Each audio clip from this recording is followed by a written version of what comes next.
lahirlah YouTube. YouTube itu lahir bukan sebuah keinginan, tetapi sebuah keadaan. Orang yang kehilangan tongkat kehidupannya, orang yang kehilangan teman hidupnya, orang yang kehilangan visi hidupnya, tapi hidupnya ingin tetap berbuat sesuatu bagi banyak orang. Maka saya menceritakannya di channel Kang Deddy Mulyadi. Dan itu pun saya tidak pernah mengerti YouTube itu apa, media sosial ini apa sih, ini orang gaptek. Jangankan ngerti media sosial, ngerti teknologi enggak.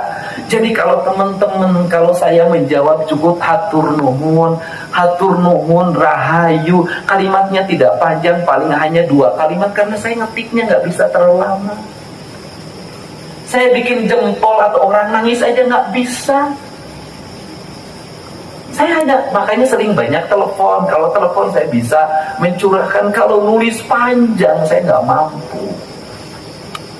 Tangan saya nggak begitu ahli pegang IT.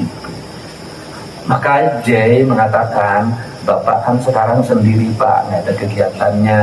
Ya udah, Bapak bikin channel YouTube. YouTube itu apa? YouTube itu adalah satu platform media sosial yang bisa digunakan orang untuk bercerita.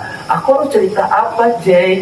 Nah, Bapak cerita gini aja. Kan Bapak dari dulu keliling kemana-mana, nemuin ini, nemuin ini, nemuin ini. Kan selama ini tidak pernah terekam. Ya udah, nanti direkam oleh saya. Terus kemudian nanti saya upload. Manfaatnya apa? Ya gak ada manfaatnya.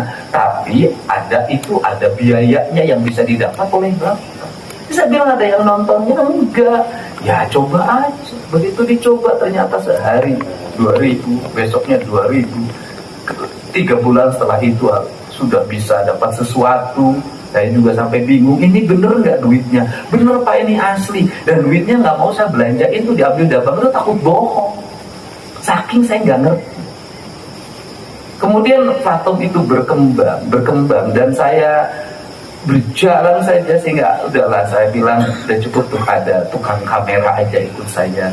Udah, kita pergi saja sesuai dengan keinginan kita. Kita naik motor, beli motor Phantom Triumph. Udah, kita keliling, berbagai peristiwa bisa kita temukan. Sesuatunya tidak terduga muncul secara tiba-tiba. Yang aneh-aneh saya temui dalam setiap waktu. Ya udah diceritain. Ketika diceritain menjadi cerita di mana-mana, terus cerita di mana-mana. Ramenya nggak ketulungan. Ya sudah, kita jalanin. Saya bisa membiayai pembangunan Lembur Pakuan ini dari hasil channel Kang Deddy Mulyadi.